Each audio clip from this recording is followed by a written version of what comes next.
Hello students, मैं इस video में आपको पढ़ाऊंगा chemical kinetics. Chemical means chemical and kinetics means velocity. Means chemical kinetics में हम लोग केमिस्ट्री में जितने भी रिएक्शंस है उसके काइनेटिक्स मींस के वेलोसिटी और मैकेनिज्म की स्टडी करते हैं। केमिकल काइनेटिक्स केमिस्ट्री का वह सेक्शन है, फिजिकल केमिस्ट्री का वह सेक्शन है जहां पे हम लोग केमिकल रिएक्शन के रेट एंड मैकेनिज्म को स्टडी करते हैं। वैसे तो रिएक्शंस के बारे में केमिस्ट्री में 3 प्लेसेस पे पढ़ा जाता है। मींस केमिस्ट्री के 3 सेक्शंस है जहां पे हम लोग केमिकल रिएक्शंस का स्टडी करते हैं। First is TSDM, thermodynamics. Thermodynamics में सबसे पहले हम लोग केमिकल रिएक्शंस और प्रोसेस का स्टडी करते हैं। बट थर्मोडायनेमिक्स में हम लोग ओनली पढ़ते हैं कि प्रोसेस फिजिबल है कि नहीं। Means thermodynamics gives the only idea about feasibility और possibility of a chemical reactions और प्रोसेस। थर्मोडायनेमिक्स केवल यही बताता है कि कोई केमिकल रिएक्शन हो सकता है कि नहीं, उसके अलावा कुछ भी नहीं। आप सब पढ़े हो कि अगर किसी केमिकल रिएक्शन का डेल्टा जी निगेटिव है, किसी केमिकल रिएक्शन का change in Gibbs free energy का वैल्यू अगर निगेटिव है तो केमिकल रिएक्शन फिजिबल होगा और पॉसिबल होगा। किसी केमिकल रिएक्शन का डेल्टा जी अगर पॉजिटिव होगा तो वह केमिकल रिएक्शन फिजिबल नहीं होगा, नॉन स्पॉन्टेनियस होगा। अगर किसी केमिकल रिएक्शन में डेल्टा जी 0 है मींस तो केमिकल रिएक्शन इक्विलिब्रियम में होगा। इक्विलिब्रियम में होने का मीनिंग हुआ कि जितना चांस रिएक्टेंट को प्रोडक्ट में कन्वर्ट होने का है उतना ही प्रोडक्ट को रिएक्टेंट में कन्वर्ट होने का है। तो यह है थर्मोडायनेमिक्स के बेसिस पे हमारे रिएक्शंस के बारे में आइडिया। मींस थर्मोडायनेमिक्स में आपको यह पढ़ाया जाता है कि कोई रिएक्शन फिजिबल है कि नहीं, पॉसिबल है कि नहीं, इसके अलावा कुछ भी नहीं। केमिकल रिएक्शन का स्पीड क्या होगा, केमिकल रिएक्शन में रिएक्टेंट किस रेट से प्रोडक्ट में कन्वर्ट होगा, उसका मैकेनिज्म क्या होगा, nothing is discussed under the banner of TSDM और थर्मोडायनेमिक्स। अब केमिस्ट्री के रिएक्शंस को दूसरे सेक्शन में कहां पढ़ते हैं तो second section is chemical equilibria. Chemical equilibria भी 11th का चैप्टर है। केमिकल इक्विलिब्रिया में हम लोग यह पढ़ते हैं कि किसी रिवर्सिबल केमिकल रिएक्शन में अगर इक्विलिब्रियम अटेंड हो गया then what will happen. Means chemical equilibria में भी हम लोग स्पेशली रिवर्सिबल केमिकल रिएक्शन का स्टडी करते हैं और वो भी ये नहीं पढ़ते हैं कि किस means how fast A chemical reaction occur, ये नहीं पढ़ते हैं हम लोग। केमिकल इक्विलिब्रियम हम लोग यह पढ़ते हैं कि how far a chemical reaction maintains its equilibrium. Chemical equilibrium में हम लोग ओनली रिवर्सिबल केमिकल रिएक्शन का स्टडी करते हैं और वो भी कब, when equilibrium is maintained. We never study pre equilibria and post equilibria. Equilibrium के आगे पीछे की बात हम लोग नहीं करते हैं केमिकल इक्विलिब्रियम में। केमिकल इक्विलिब्रियम में ओनली स्टडी करते हैं रिवर्सिबल केमिकल रिएक्शन को at the time of equilibria. But in chemical kinetics we study all type of chemical reaction, either reversible or irreversible. Chemical kinetics physical chemistry का वह section है जहां पे हम लोग रिएक्शंस के काइनेटिक्स का स्टडी करते हैं, उसके मैकेनिज्म का स्टडी करते हैं, किसी भी तरह के रिएक्शन का स्टडी करते हैं। मींस वो रिएक्शन आपका रिवर्सिबल हो, इरिवर्सिबल हो, सिंपल हो, एलिमेंट्री हो या कॉम्प्लेक्स हो, ऑल टाइप के केमिकल रिएक्शन का रेट एंड मैकेनिज्म दोनों का स्टडी करते हैं हम लोग केमिकल काइनेटिक्स में। So finally chemical kinetics is the branch of chemistry where we study the rate and mechanism of a chemical reaction. In chemical kinetics we study all type of chemical reaction, either reversible और reversible, simple और complex. हर तरह के chemical reaction का हम लोग study करते हैं। while in chemical equilibria we only study the reversible chemical reaction. In thermodynamics we only study feasibility of a chemical reaction, but in chemical kinetics we study the rate and mechanism of a chemical reaction. Means here we study how fast reactants of a chemical reaction convert into product. ये हम लोग यहां पे पढ़ेंगे how fast और किस तरह से, मींस किस तरह से रिएक्टेंट का प्रोडक्ट में कन्वर्सन होगा और किस रेट से होगा, दोनों चीज का हम लोग यहाँ पे स्टडी करेंगे केमिकल काइनेटिक्स में। अब होता क्या है कि केमिकल मीन्स ये तो क्लियर हो गया कि यहाँ पे रिएक्शन का स्टडी होगा। अब रिएक्शंस को हम लोग 3 कैटेगरीज में डिवाइड किए हैं on the basis of speed of reaction, जिसको हम बोलेंगे type of reaction.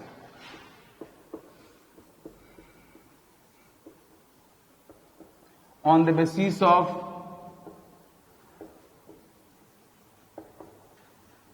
Of speed. First type है very slow reaction. Very slow reaction,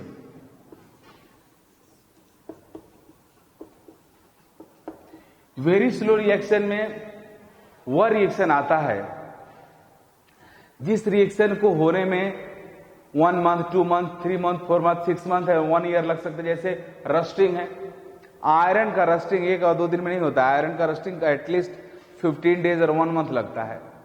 तो रस्टिंग ऑफ आयरन या जितने भी आपके मेटल के corrosion on metal like green, आपके कॉपर के ऊपर ग्रीन कलर का कोटिंग आ जाता है, आयरन के ऊपर ब्राउन कलर का एक लेयर आ जाता है जिसको हम रस्टिंग बोलते हैं।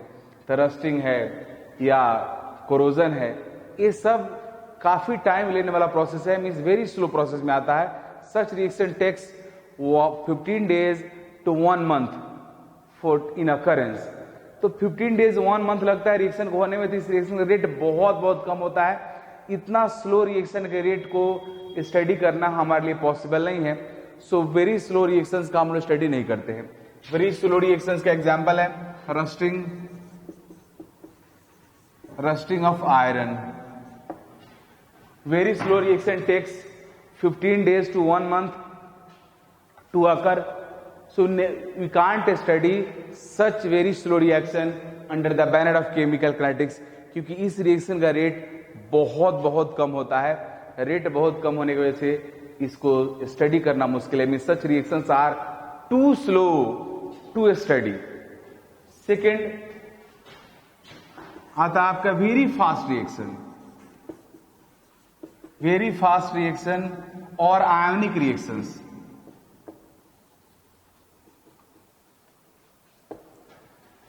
मीन्स कुछ रिएक्शंस ऐसा होता है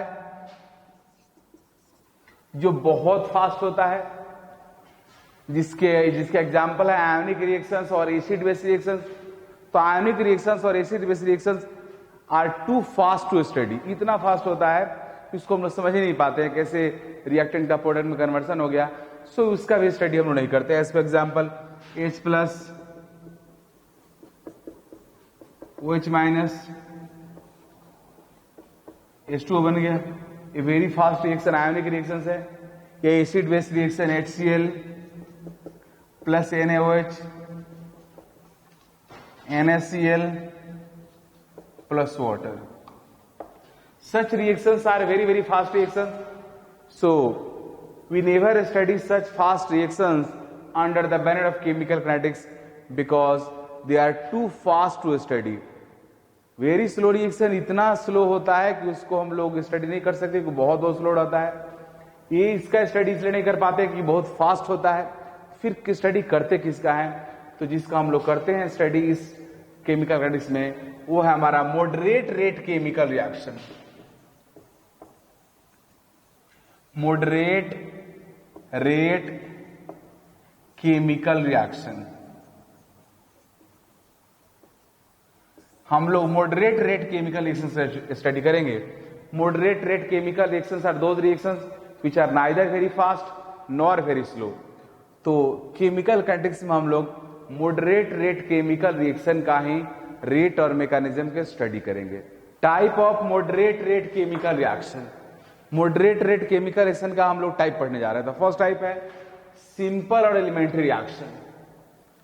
सिंपल और एलिमेंट्री रिएक्शन वह रिएक्शन होता है जो रिएक्शन ओनली 1 स्टेप में हो जाए। मींस सिंपल और elementary reaction takes place in only 1 step. वह रिएक्शन जो एक ही स्टेप में हो जाए उसको बोलेंगे सिंपल और एलिमेंट्री रिएक्शन। तो सिंपल और elementary reaction is that reaction which takes place in only 1 step. As for example, A to B, C to D. These reactions are example of simple or elementary because these reactions take place in only one step. ये दोनों को दोनों अपना simple reaction और elementary reaction हुआ.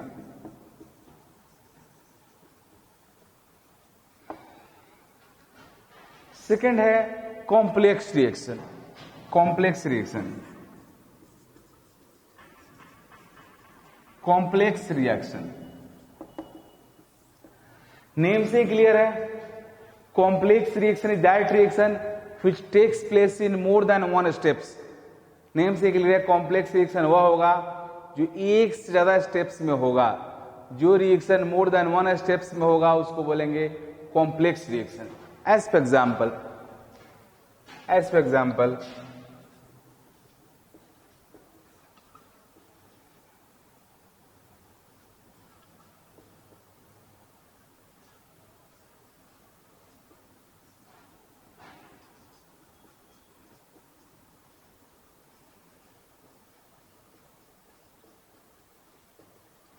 this is complex reaction.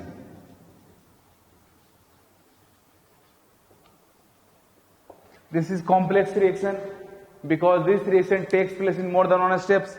The first step,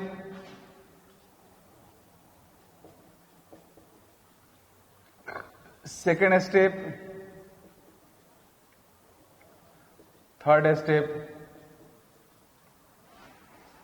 तो आप देख रहे हो कि 3 स्टेप्स में रिएक्शन हो रहा है. That's why this is example of complex reaction. तो इस तरह से मैं आपको जो मॉडरेट रेट केमिकल रिएक्शंस है, मीन जिस रिएक्शन के रेट को आप मेजर कर सकते हो, उस रिएक्शंस को हम लोगों ने 2 टाइप में डिवाइड किया. फर्स्ट एलिमेंट्री और simple and second is complex. Elementary और simple reaction is that reaction which takes place in only one step and complex reaction is that reaction which takes place in more than one steps. मैं एक बात और यहां पे clear कर दूं कि रिएक्शन का जो डेफिनेशन है, मींस जो टाइप है मॉडरेट रेट केमिकल रिएक्शन का, सिंपल और एलिमेंट्री एंड कॉम्प्लेक्स, यह डेफिनेशन मैं आपको बता दिया. But you are not capable to identify a given chemical reaction either it is simple और कॉम्प्लेक्स और सिंपल और कॉम्प्लेक्स. मींस इस डेफिनेशन से आप किसी केमिकल रिएक्शन जिसको आप नहीं जानते हो उसको देखकर नहीं बता सकते हो कि सिंपल है कि कॉम्प्लेक्स है. हमारे पास एबिलिटी नहीं है, हमारे पास मींस किसी के पास नहीं है कि वो किसी अननोन केमिकल रिएक्शन को देखकर बता सके कि अननोन केमिकल रिएक्शन सिंपल है कि कॉम्प्लेक्स है. आगे चल के मैं आपको धीरे धीरे कुछ और बातें बताऊंगा जिसके बेसिस पे आप रिएक्शंस के ऊपर गेस कर सकते हो कि वो क्या होगा. बट आप किसी अननोन केमिकल रिएक्शन को देख करके नहीं बता सकते हो डायरेक्टली कि रिएक्शन सिंपल है कि कॉम्प्लेक्स है.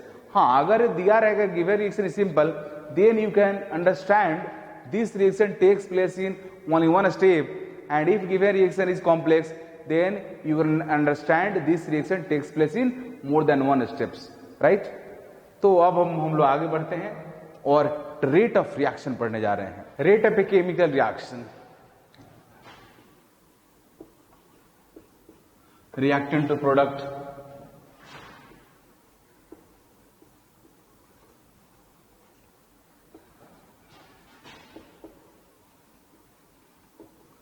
किसी केमिकल रेट का मीनिंग होता है rate of change of concentration of reactant और rate of change of concentration of product.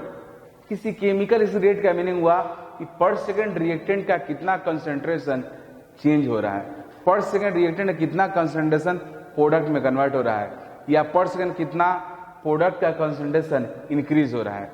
तो rate of a chemical reaction, rate of a chemical reaction, जिसको आर से मैं रिप्रेजेंट कर रहा हूं. तो rate of a chemical reaction R is equal to change in concentration, change in concentration of reactant, change in concentration of reactant by time interval,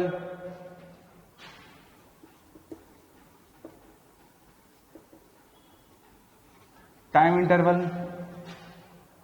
किसी reaction का rate का मीनिंग हुआ कि पर सेकेंड उसके रिएक्टेंट के कंसंट्रेशन में कितना चेंज हुआ, या पर सेकेंड उसके प्रोडक्ट के कंसंट्रेशन में कितना चेंज हुआ।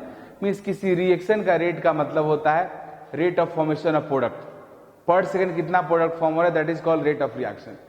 बट किसी केमिकल रिएक्शन रेट को आप प्रोडक्ट के कंसंट्रेशन के चेंज के टर्म्स में रिप्रेजेंट कर सकते हो, और आप रिएक्टेंट के कंसंट्रेशन के चेंज के टर्म्स में भी रिप्रेजेंट कर सकते हो। Rate of reaction is just like rate of reaction को आप वेलोसिटी ऑफ रिएक्शन बोल सकते हो।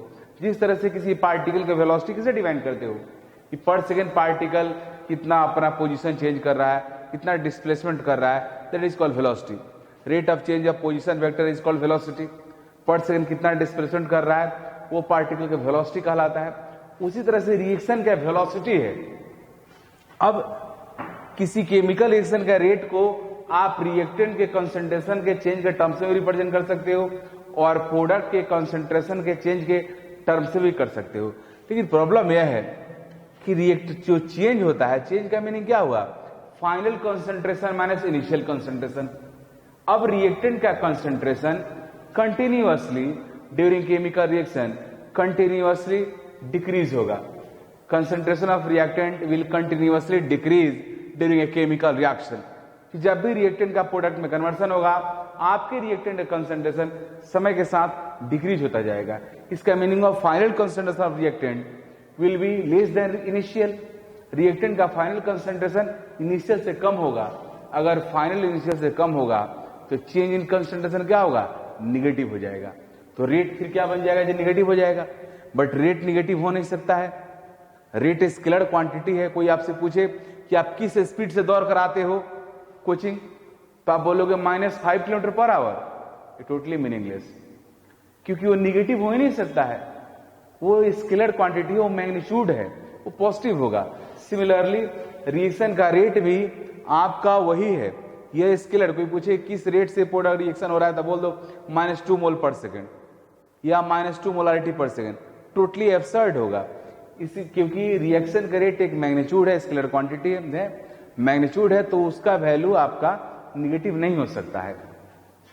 तो अब इसको पॉजिटिव कैसे करेंगे, तो change in concentration of reactant आपका निगेटिव है, तो निगेटिव को पॉजिटिव बनाने के लिए हम लोग क्या करेंगे जी, यहां बाहर माइनस से मल्टीप्लाई कर देंगे।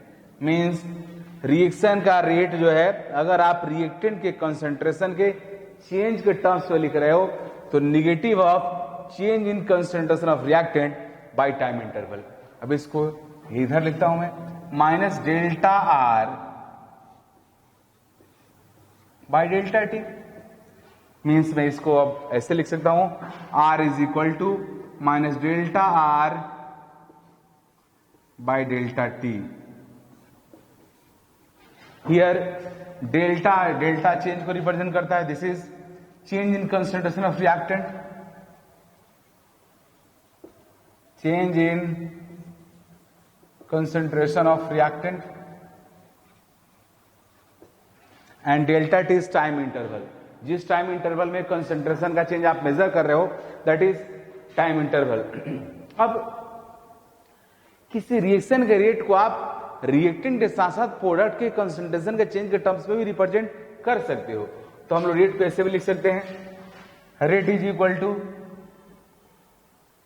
यहां मैं लिख रहा हूं, rate is equal to R is equal to change in concentration of product, change in concentration of product by time interval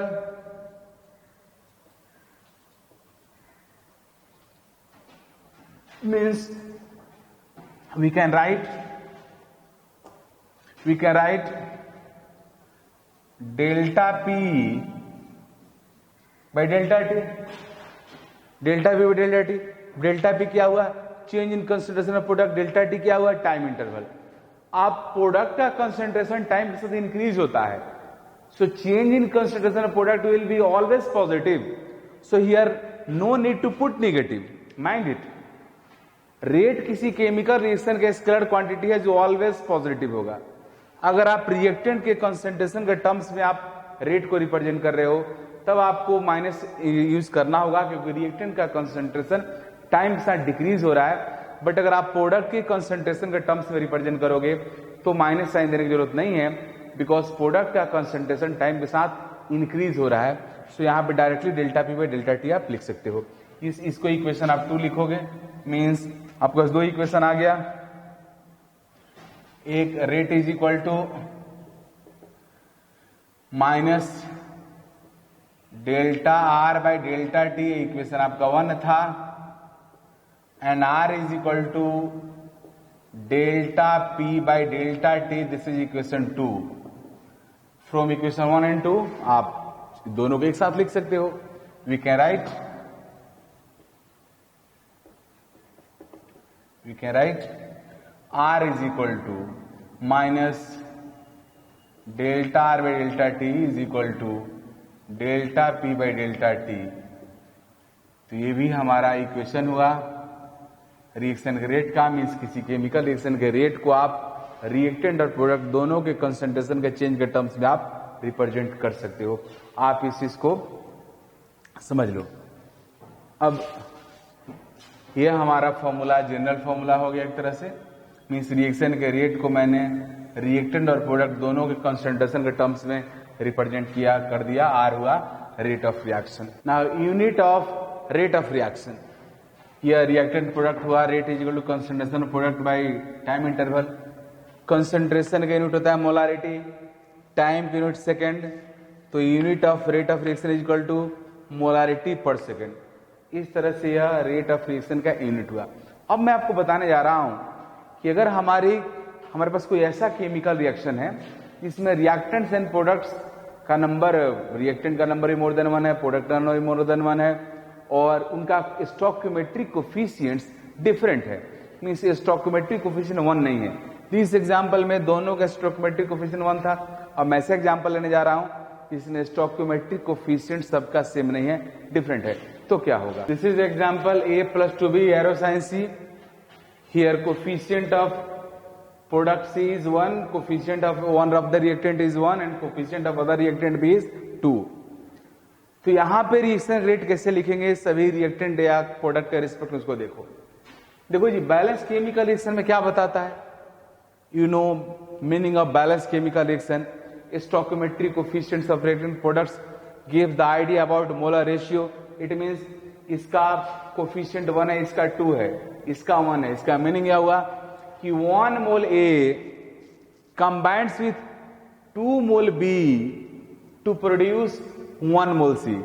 means A का 1 मोल B के 2 मोल से कंबाइंड करके C का 1 मोल प्रोड्यूस करेगा। It means for producing 1 mole C we need 1 mole A and 2 mole B। Means C के 1 मोल को produce करने के लिए A का 1 मोल यूज होगा और B का 2 मोल यूज होगा। मीन्स जितना मोल 1 सेकंड में जितना मोल A का खर्च हो रहा है उसका दुगुना मोल B का खर्च हो रहा है। तो A के रिस्पेक्ट में अगर मान लो 1 सेकंड में A का 1 मोल प्रोडक्ट में कन्वर्ट हो रहा है, तो rate of reaction with respect to A what will be? 1 mole per second. अगर A का 1 मोल 1 सेकंड में प्रोडक्ट में कन्वर्ट हो रहा है तो A के रिस्पेक्ट में रेट क्या होगा? 1 मोल पर सेकंड। लेकिन अगर A का 1 मोल प्रोडक्ट में कन्वर्ट हो रहा है तो पक्का B का 2 मोल हो रहा होगा, तो B के रिस्पेक्ट में रेट क्या होगा? 2 मोल पर सेकंड। इसका मीनिंग हुआ कि B के रिस्पेक्ट में जो रेट है वो A के रेट का दुगुना है, या B के रिस्पेक्ट में जो रेट है वो प्रोडक्ट के C के फॉर्मेशन के रेट का दुगुना है। तो उलट के भी मैं बोल सकता हूं कि A के रिस्पेक्ट में जो रेट है वो B का हाफ है, C के रिस्पेक्ट में जो रेट है वो B का हाफ है। और B का भले 2 मोल पर सेकंड खर्च हो रहा है, बट फॉर्म कितना हो रहा है C का? 1 मोल। तो प्रोडक्ट का मोल जितना फॉर्म होता है एक्चुअल रिएक्शन के रेट को वही डिफाइन करता है। तो यह for producing 1 mole C we needs 1 mole A and 2 mole B। इसका मीनिंग यह हुआ कि C के फॉर्मेशन का जो रेट है वो B के डिसअपियर होने का, B के रिस्पेक्ट में जो रेट है उसका आधा होगा। A के रिस्पेक्ट में जो रेट होगा वो B के रिस्पेक्ट में रेट है उसका हाफ होगा। मींस A के रिस्पेक्ट में जो रेट होगा वो B के रेट का हाफ होगा, सी के रिस्पेक्ट में जो रेट होगा वो भी बी के रिस्पेक्ट में हाफ होगा, इसलिए मैं ऐसे लिखूंगा rate of reaction is equal to minus delta A by delta T is equal to minus 1/2 delta B by delta T. Means B के रिस्पेक्ट में जो रेट था उसके हाफ के इक्वल किसका रेट होगा जी, ए के रिस्पेक्ट में रेट होगा, इसलिए ए के रिस्पेक्ट में जो रेट है वो बी के रिस्पेक्ट में जो रेट है उसका हाफ है। फिर यहां लिखूंगा concentration of C by delta T. तो इस तरह से आप इस केमिकल रेट को लिख सकते हो। इस एग्जाम्पल से we understood that if all reactants and products have different stoichiometric coefficients, then during writing their rate, we divide concentrations of all reactant and product with their stoichiometric coefficients. Means यहाँ पे 2 का coefficient, B का coefficient 2 था, इसलिए मैंने 2 से divide कर दिया। अगर मान लो ए का कोफिशिएंट यहाँ पे 3 रहता तो यहाँ मैं 3 से डिवाइड करता। तो जनरल फॉर्मूला आ गया, किसी भी ऐसे केमिकल रिएक्शन जहां पर रिएक्टेंट प्रोडक्ट का कोफिशिएंट सबका अलग अलग है, उस केस में अगर रेट लिखना है और रेट आप सभी रिएक्टेंट प्रोडक्ट के टर्म्स में लिख सकते हो, तो उस केस में रेट इज इक्वल टू जब लिखोगे तो concentration of reactants and product bye delta T जो होगा उसके साथ में उसके जो कोफिशिएंट्स होंगे उससे सब में आप डिवाइड करते जाओगे। As for example I mean to this A BB CC DD means A का कोफिशिएंट ए है, बी का कोफिशिएंट बी है, सी का कोफिशिएंट स्मॉल सी है, डी का कोफिशिएंट स्मॉल डी है। अब यहां पे अगर आपको रेट लिखना है तो rate is equal to what, -1/a delta A by delta T is equal to -1/b delta B by delta T is equal to 1/c delta C by delta T is equal to 1/d delta D by delta T. In this way we can write the rate of a chemical reaction in terms of their respective concentration of reactants and products. अगर different सबका stoichiometric coefficients है तो उस stoichiometric coefficient से आपको सब में क्या करना होगा जी, डिवाइड करना होगा, और ये तरीका है रेट राइट करने का। Now I am going to discuss rate of formation of product, rate of appearance of product, rate of reaction, rate of inversion of reactant, rate of disappearance of reactants। ये सब कई सारे similar terms हैं जो confusion create करता है। तो rate of formation of product है, rate of disappearance of reactant. देखो जी, जनरल में इक्वेशन लिया हूं A plus B B arrow sign C C plus D D. इसके रेट को अगर लिखना होगा तो -1/a concentration change in concentration of A by delta T, -1/b change in concentration of B by delta T. ये हम लोग लिखते हैं, पहले से जानते हैं, इससे पहले थोड़ी देर पहले पढ़े हैं। अब change in concentration of C with respect to delta T means delta C by delta T क्या हुआ, तो यह हुआ rate of formation of C, यह हुआ rate of formation of C, जिसको आप rate of appearance of C भी बोल सकते हो। इस रेट से सी एपियर हो रहा है। ऐसे भी किसी केमिकल रिएक्शन में प्रोडक्ट एपियर होता है और रिएक्टेंट डिसएपियर होता है, तो प्रोडक्ट के फॉर्मेशन के रेट को रेट ऑफ एपियरेंस भी बोल सकते हैं।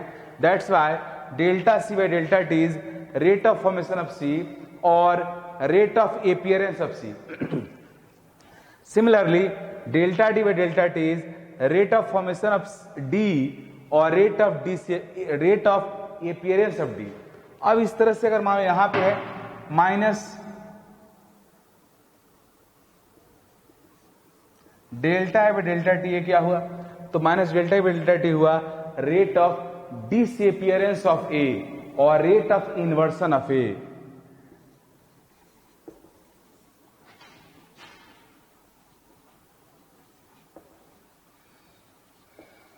और rate of disappearance of A. इसी तरीके से minus delta B by delta T will be rate of inversion of B और rate of disappearance of B. ये बात आपको क्लियर पता होना चाहिए कि कई सारे क्वेश्चंस में आपको देगा कि rate of formation of reactant is this, find rate of reaction देगा, rate of inversion of reactant particular reactant and पूछेगा रेट क्या होगा। तो आप देख रहे हो ना, रेट ऑफ इन्वर्सन यह हुआ और रेट ऑफ रिएक्शन यह हुआ। तो रेट ऑफ इन्वर्सन पता है तो पुट कर दोगे तो क्या निकल जाएगा, रेट ऑफ रिएक्शन निकल जाएगा। इस तरह से आप क्वेश्चन का आंसर कर सकते हो। Now A basic question from NCERT example, for the reaction reactant to product, the concentration of a reactant changes from 0.03 molarity to 0.02 molarity in 25 minutes. Calculate the average rate of reaction. We know that coefficient यहाँ पे 1 है, तो reaction के rate को आप reactant या product किसी के टर्म्स में लिख सकते हो, बट यहाँ पे कंसंट्रेशन ऑफ रिएक्टेंट दिया हुआ है चेंज, उसी के टर्म्स में लिखेंगे। Rate is equal to minus delta R by delta T minus final concentration है आपका 0.02 माइनस इनिशियल है 0.03, delta T is 25 minutes, minute को मिनट में ही रहने देते हैं। अब यहां पे आ जाएगा माइनस और ये माइनस में प्लस हो जाएगा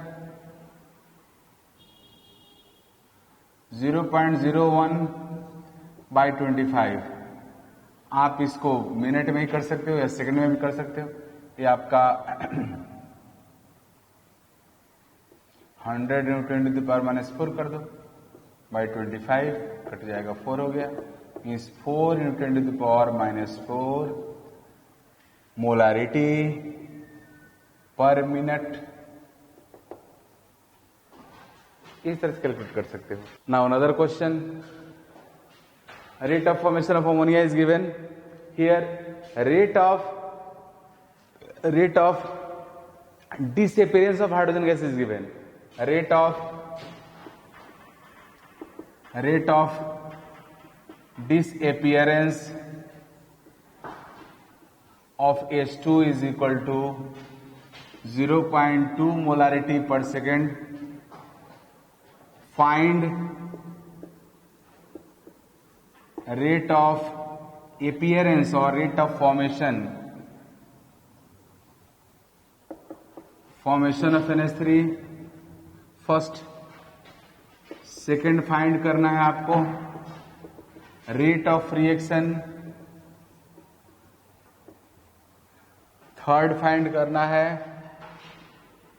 रेट ऑफ डिसअपियरेंस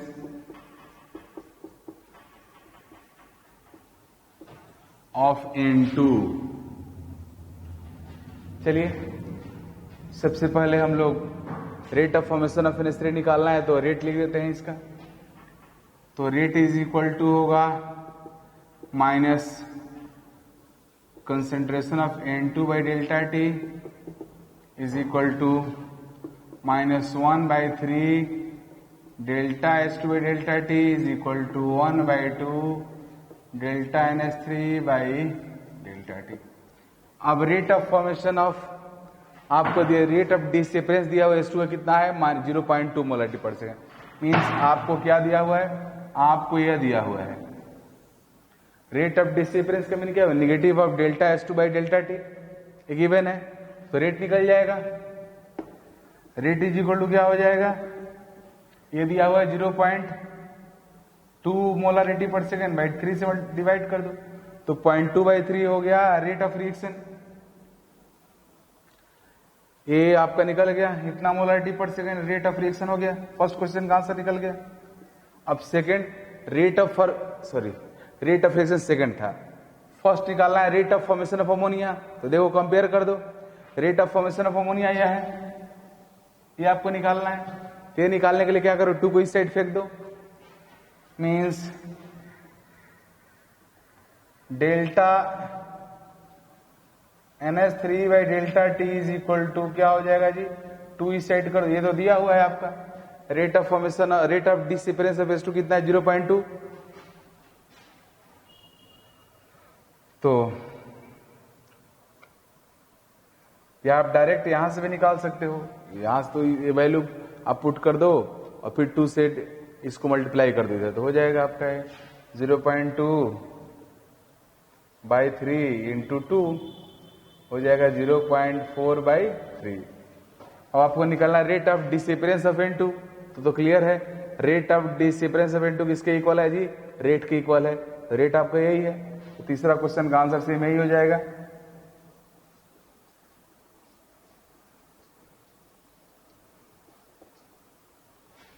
तो इस तरीके से आप कर सकते हो।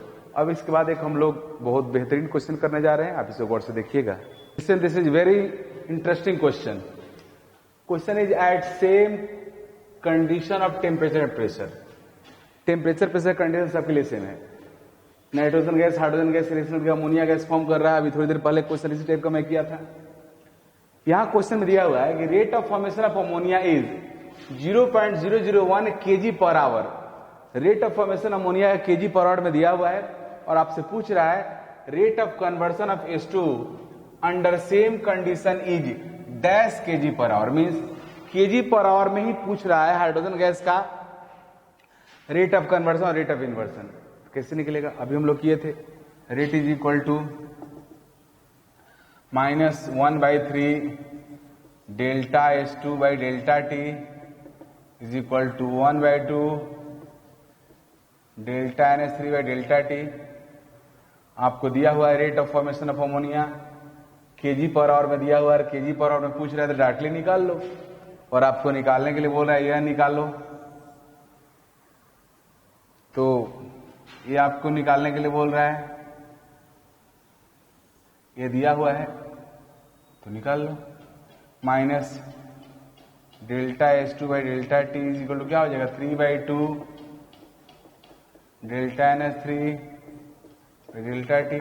पुट कर दो जो वैल्यू दिया हुआ है 3/2 इंटू 0.001 kg पर आवर, ये आंसर हो जाएगा।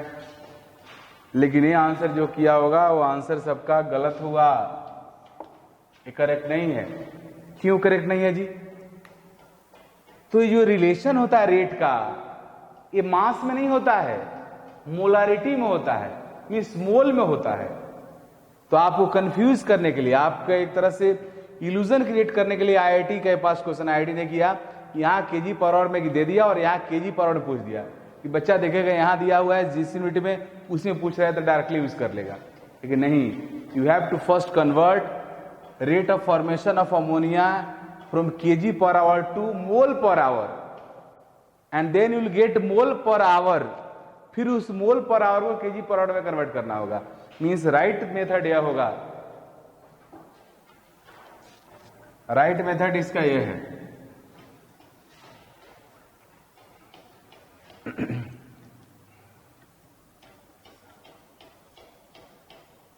सबसे पहले इसको रेट ऑफ फॉर्मेशन जो है उसको हम लोग कन्वर्ट करेंगे, kg पर आवर को मोल पर आवर में कन्वर्ट करेंगे। मीन्स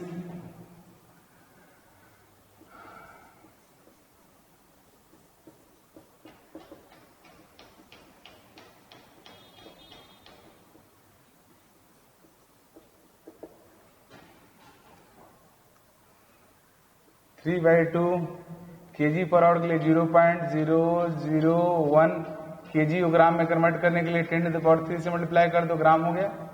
और फिर अमोनिया का मोलिकुलर मास से डिवाइड कर दो तो मोल निकल जाएगा। अमोनिया का मोलिकुलर मास 17 होगा, ये हो गया इतना मोल पर आवर। अब ये हाइड्रोजन का रेट ऑफ कन्वर्सन जो है मोल पर आवर में निकला। आपको लेकिन चाहिए किसमें, आपको चाहिए यह kg पर आवर में। तो फिर से इस मोल पर आवर को kg पर आवर में कन्वर्ट करने के लिए क्या करोगे आप, हाइड्रोजन गैस के मोलिकुलर मास से मल्टीप्लाई करो तो उसका मास हो जाएगा। तो हाइड्रोजन गैस का मोलिकुलर मास कितना हो गया जी 2। अब ये ग्राम हो गया। अभी जो kg में कन्वर्ट करना था 10⁻³ से डिवाइड कर दो तो ये कैंसिल हो गया। मीन्स फाइनली आया 3/2 इंटू 0.001 इंटू 2/17, यह होगा kg पर आवर में। ये राइट आंसर है। Now I am going to discuss average rate and instantaneous rate of a chemical reaction. I have discussed rate of a reaction means rate of reaction means change in concentration of reactant in a time interval or change in concentration of product in a time interval. जब किसी reaction का rate किसी time interval में हम लोग calculate करते हैं तो वह रेट एवरेज रेट होता है। जिस तरह से आप फिजिक्स में पढ़े हो 11th क्लास में, average velocity and instantaneous velocity. Average velocity का मीनिंग होता है velocity of A particle in A time interval, कि टाइम इंटरवल में जब किसी पार्टिकल की वेलोसिटी निकालते हो तो एवरेज होता है। एवरेज वेलोसिटी निकालने का क्या तरीका है? मींस एक पर्टिकुलर टाइम इंटरवल में जितना डिस्टेंस ट्रेवल हुआ bye time interval, displacement bye time interval, average velocity होता है। इंस्टेंटेनियस वेलोसिटी क्या होता है? किसी पर्टिकुलर मोमेंट पे वेलोसिटी। ठीक उसी तरह से किसी टाइम इंटरवल में जब आप किसी रिएक्शन के रेट को मेजर करते हो, that's rate is called average rate. और जब किसी पर्टिकुलर मोमेंट पे रेट मेजर करते हो, that is called instantaneous rate. यहां पे जो मैं रेट लिखता हूं, rate is equal to minus delta R by delta T, यह रेट एवरेज रेट है, यह एवरेज रेट ऑफ रिएक्शन है। Average rate of reaction, average rate of reaction है क्योंकि ये टाइम इंटरवल डेल्टा टी में मेजर किया गया है। Average rate of reaction is equal to minus delta R by delta T या delta P by delta T. But अगर आप इंस्टेंटेनियस रेट निकालना चाहते हो, इंस्टेंटेनियस रेट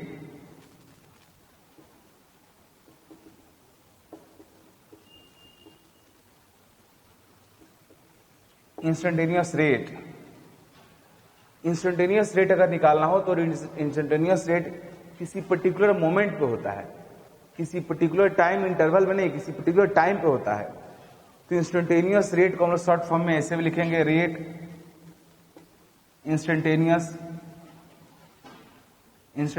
रेट को हम ऐसे भी लिखेंगे, rate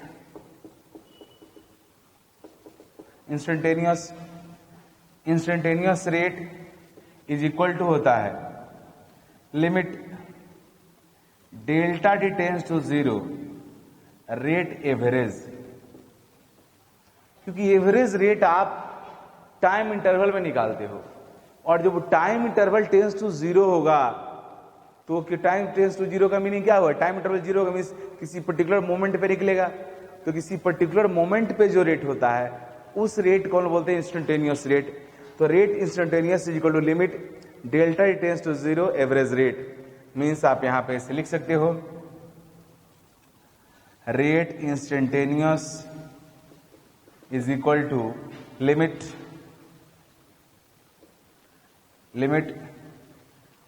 delta T tends to 0 delta R by delta T, delta R limit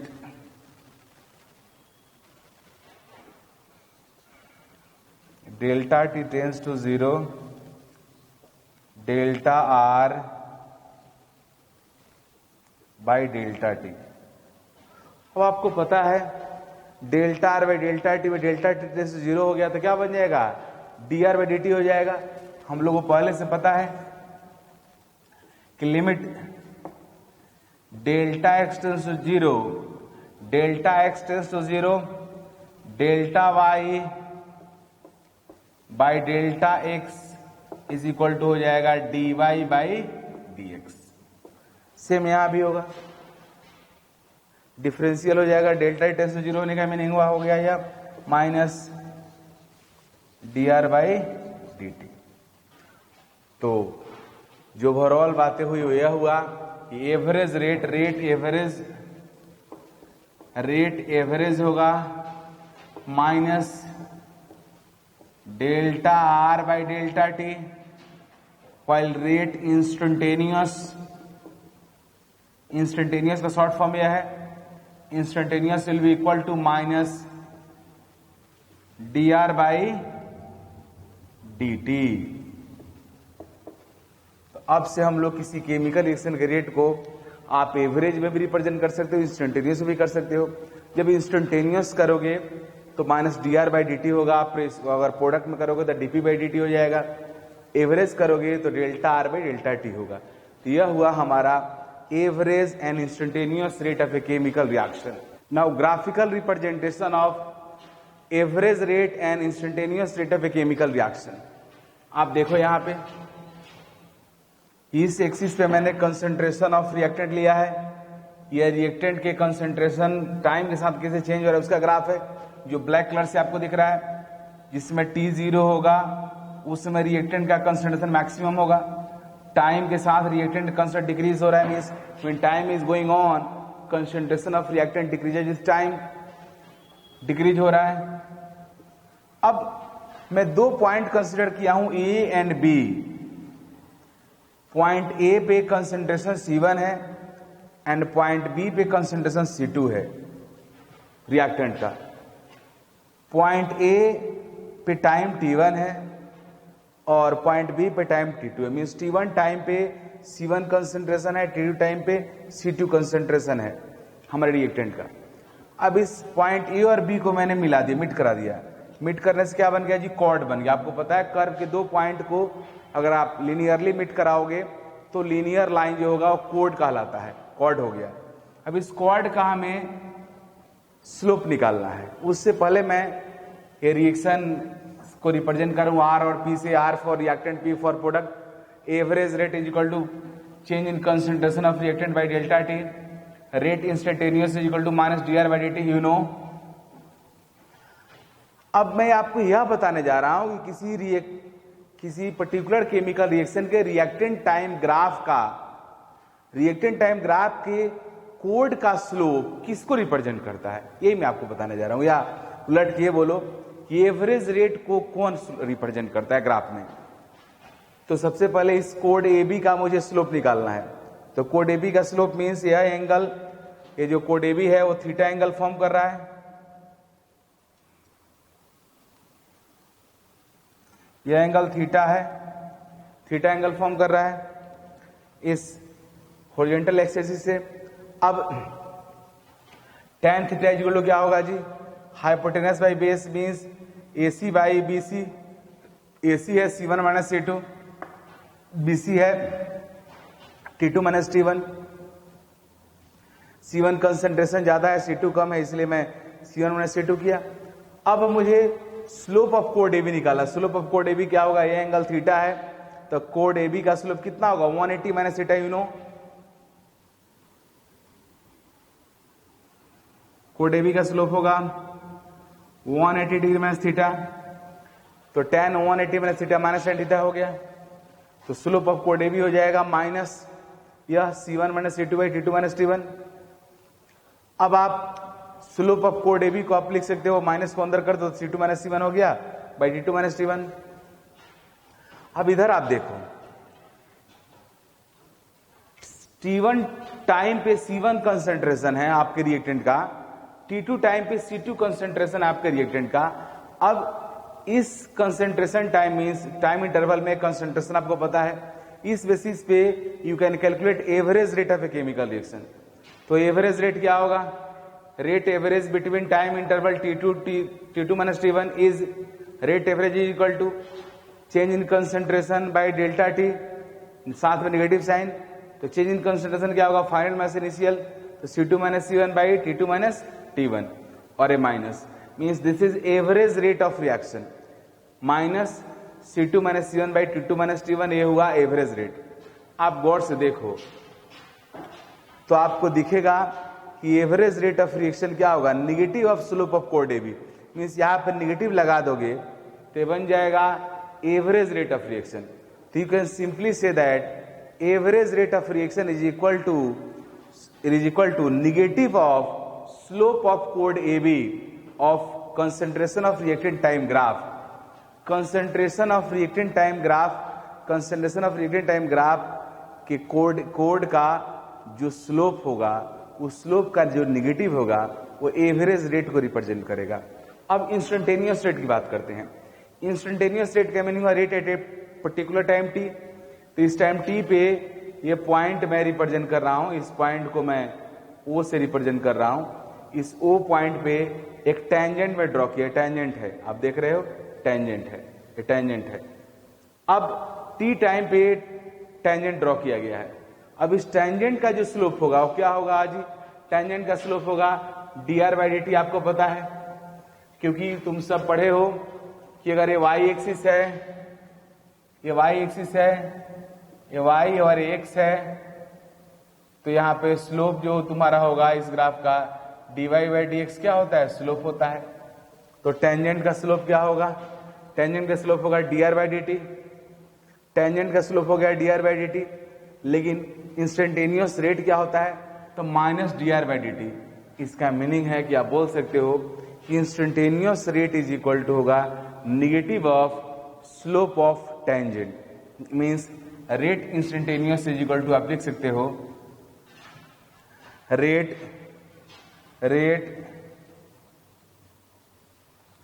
rate instantaneous is equal to आप लिख सकते हो negative of slope of tangent at time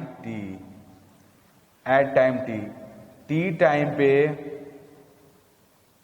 जो आप स्लोप टी टाइम पे जो टेंजेंट आप ड्रॉ किए हो, इस टेंजेंट के स्लोप का जो निगेटिव होगा वो इंस्टेंटेनियस रेट को रिप्रेजेंट करेगा, और जो कोड होगा टाइम इंटरवल t1 t2 में जो कोड फॉर्म होगा उस कोड का जो स्लोप होगा उस स्लोप का निगेटिव रिप्रेजेंट करेगा किसको? Average rate of reaction. तो जिस तरह से मैं रिएक्टेंट के कंसंट्रेशन का टाइम के साथ जो ग्राफ है इसके स्लोप से एवरेज एंड इंस्टेंटेनियस रेट को एक्सप्लेन किया, आप सिमिलरली प्रोडक्ट के कंसंट्रेशन का टाइम के साथ जो चेंज होगा उसमें भी कर सकते हो। वहां पे जस्ट उल्टा हो जाएगा, क्योंकि प्रोडक्ट का कंसंट्रेशन टाइम के साथ बढ़ेगा तो वहां पे रिएक्शन का रेट आपका प्रोडक्ट के कंसंट्रेशन के प्रोडक्ट का कंसंट्रेशन टाइम का जो ग्राफ होगा उस ग्राफ के स्लोप के डायरेक्टली इक्वल होगा। लेकिन रिएक्टेंट के केस में क्या हो जा रहा है? निगेटिव के इक्वल हो जा रहा है। Negative of slope of tangent at time t represents instantaneous rate, and negative of slope of chord in time interval t2 to t1 represents average rate of reaction.